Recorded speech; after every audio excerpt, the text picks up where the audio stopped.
क्या प्राचीन काल में स्त्रियां किसी के भी साथ संबंध बनाने के लिए स्वतंत्र थीं?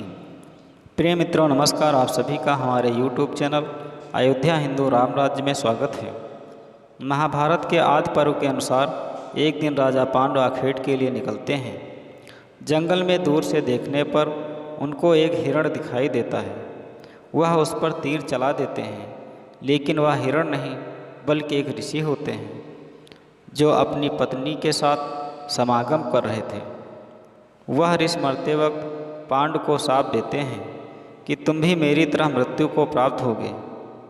जब तुम किसी स्त्री के साथ सहवास करोगे तो तुम्हारी मृत्यु हो जाएगी। इस शाप के भय से पांडु अपना राज्य अपने भाई धृतराष्ट्र को सौंपकर अपनी पत्नियों कुंती और माद्री के साथ जंगल चले जाते हैं। जंगल में वे सन्यासियों का जीवन जीने लगते हैं, लेकिन पांडु इस बात से दुखी रहते हैं कि उनकी कोई संतान नहीं है और वे कुंती को समझाने का प्रयत्न करते हैं कि उसे किसी ऋषि के साथ समागम करके संतान उत्पन्न करनी चाहिए, लेकिन कुंती पर पुरुष के साथ सहवास नहीं करना चाहती है। तब पांडु कुंती को यह कथा सुनाते हैं। प्राचीन काल में स्त्रियां स्वतंत्र थीं और वे जिसके साथ चाहें उसके साथ समागम कर सकती थीं, जैसे पशु पक्षी करते हैं।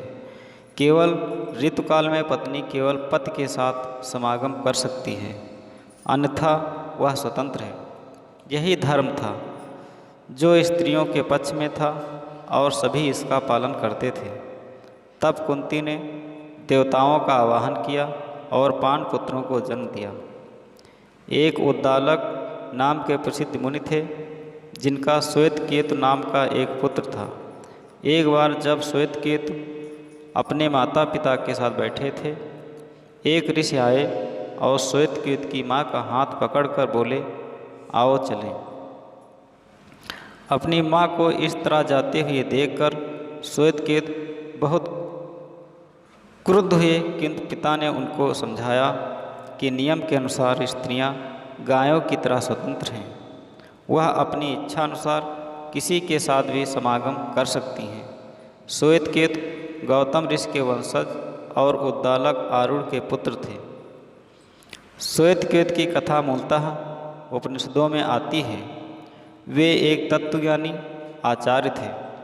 पांचाल देश के निवासी श्वेतकेतु की उपस्थिति राजा जनक की सभा में भी थी। मतलब यह कि वे रामायण काल में हुए थे। अद्वैत वेदांत के महावाक्य तत्त्वमसि का वाचन उनके पिता के मुख से ही हुआ था। ऋषि अष्टावक्र के भांजे श्वेतकेतु का विवाह देवल ऋषि की कन्या सुवर्चला के साथ हुआ था। श्वेतकेतु ने ही समाज में यह नियम बनाया था कि पति को छोड़कर दूसरे पुरुष के पास जाने वाली स्त्री तथा अपनी पत्नी को छोड़कर दूसरी स्त्री से संबंध कर लेने वाला पुरुष दोनों ही भ्रूण हत्या के अपराधी माने जाएं। उन्होंने ही पुरुषों के लिए एक पत्नी व्रत और महिलाओं के लिए पतिव्रत का नियम बनाकर इसे समाज में स्थापित कर पर स्त्री गमन पर रोक लगवाई थी। तो यह थी आज की कहानी। मित्रों, यह वीडियो अगर आपको अच्छी लगी हो तो हमारे चैनल को लाइक और सब्सक्राइब करें। वीडियो को शेयर करना ना भूलें। फिर मिलेंगे एक नई वीडियो के साथ। आप सभी का धन्यवाद।